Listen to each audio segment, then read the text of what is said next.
to keep these videos kind of short. I can't talk too loudly here because I'm surrounded on all sides by people. But one of the things that I would like to talk about very quickly is the meaning of life. What's it all about? I'm sure that a lot of us think it's, about going to college, getting a degree so we can make 50, 70, 100,000 a year, so we can drive a fancy car, buy a fancy house. And the Western culture, our society measures success by that. If you don't have a college degree and you're not making at least 70,000 a year, you're nothing. You're not successful. At least that's how the media and television want us to believe. I've seen a lot of my friends change over the years. They went to college, they had to get new cars, and they became obsessed with just, a degree, money, materialism. They forgot about, they didn't have time to be with their friends anymore.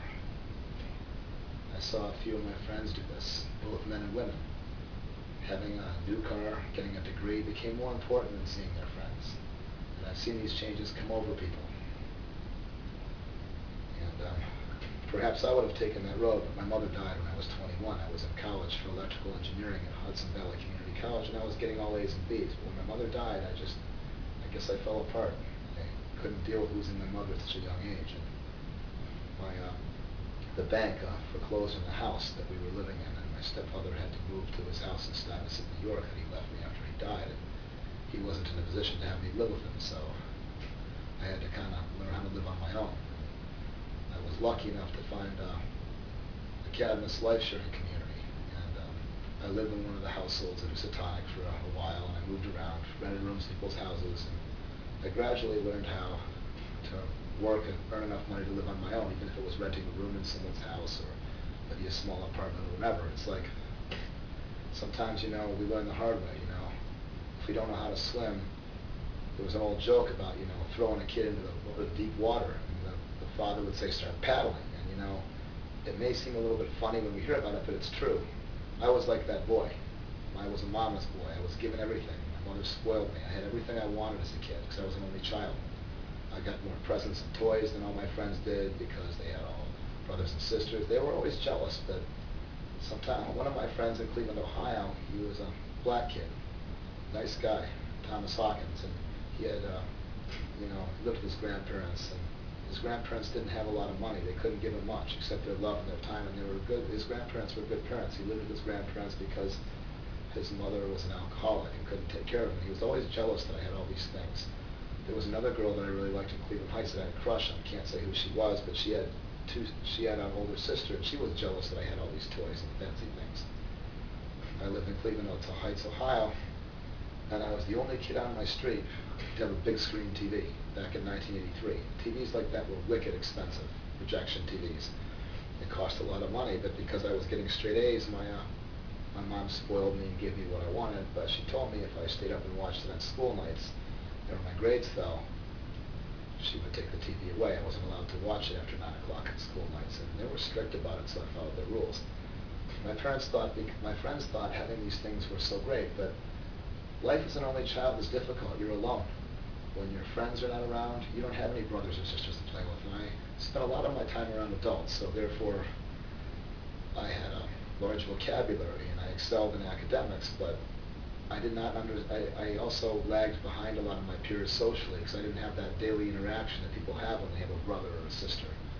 And when I would tell my friends how hard it was to be alone and that they were lucky to have their brothers and sisters to play with, all they did is complain and say how much they hated their brothers or sisters, or they would talk about the fights they had with their brothers and sisters. I'm getting a little sidetracked here. I've very often gotten very depressed about the fact that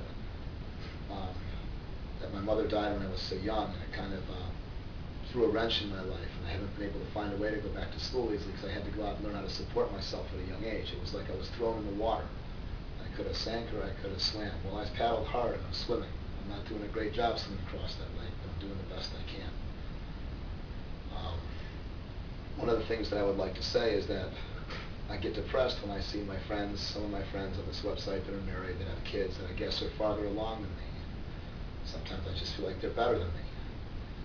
And one night I went in, because they have more money, they're doing better, they're earning a better living. One night I went into my favorite restaurant, and talking to my friend. He's the manager of that restaurant. We were sitting having dinner together like we always do. And I was telling him how my friends have all this money and they're more successful than me and this and that.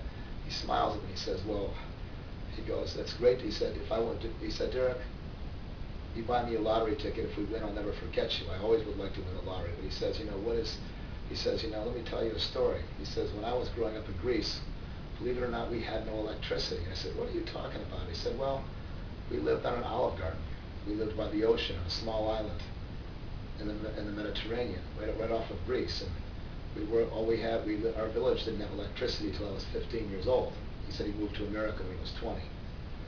But he said he and his parents and his grandparents worked on the olive garden with his brothers and sisters, and they lived in like a mud building, like a stone hut, whatever. But it was right near the ocean, and he said that, they worked hard on the olive garden. And I said, well, how did you manage to no electricity? You had no TV. I said, what did you do?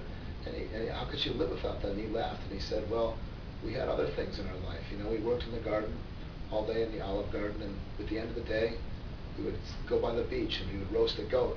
And my parents and my grandparents, they'd play the fiddle, and they would dance around a fire. We'd sit together as a family. We'd tell stories, and we were there for each other. That's all we needed. We had each other, and we didn't have time for TV. We worked hard on the farm all day, and at the end of the day, we celebrated life. We drank wine. We danced around the fire. We had community. And it made me think about what was important in this life. He didn't have electricity. He didn't need a Super Nintendo or all these fancy gadgets that all these young kids need today. He had his brothers, his sisters, he had his family. They celebrated life. They had dance, they had song, they had each other. And that's what's really the most important thing in this life, our friends and our families, communities. And he is just a friend. He reminds me so much of my stepfather because he always encourages me to do something with my raps and my writing.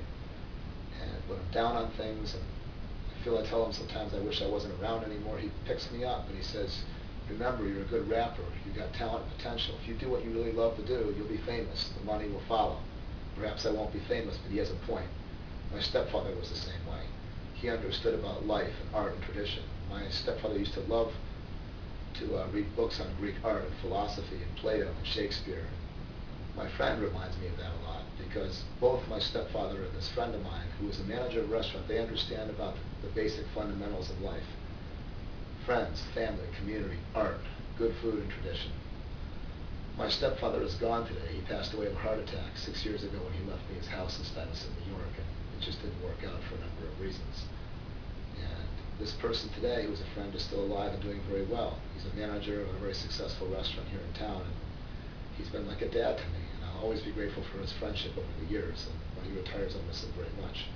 The point I'm trying to make is, it's not about money and driving fancy cars and having college degrees. It's about having time for our friends, our families, and being part of something that is greater than ourselves, the community, whether it's Facebook or just hanging out, chilling with our friends at a dance club or the Cove or wherever. That's the most important thing in this life.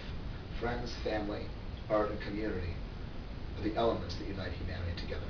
I would like to thank everybody that has become friends with me on this site, and I hope all my friends have a very successful week.